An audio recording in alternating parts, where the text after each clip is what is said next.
لا تبالغ في الشرح، فالقلب الذي يحبك يفهم صمتك قبل كلامك. وفي الحقيقة الناس لا تحتاج إلى الكثير من الكلمات لتعرف مكانها في قلبك.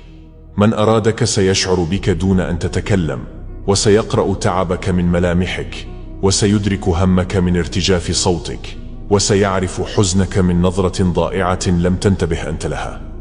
ليس كل من يسمعك يفهمك، وليس كل من يراك يبصرك. هناك من يمر عليك مرور ظل لا يحفظ ملامحك، وهناك من يراك بنور قلبه قبل أن يراك بعينيه. فلا تجهد نفسك في إقناع أحد بقيمتك. قيمتك تدرك بالشعور لا بالكلام، وبالصدق لا بطول التبرير.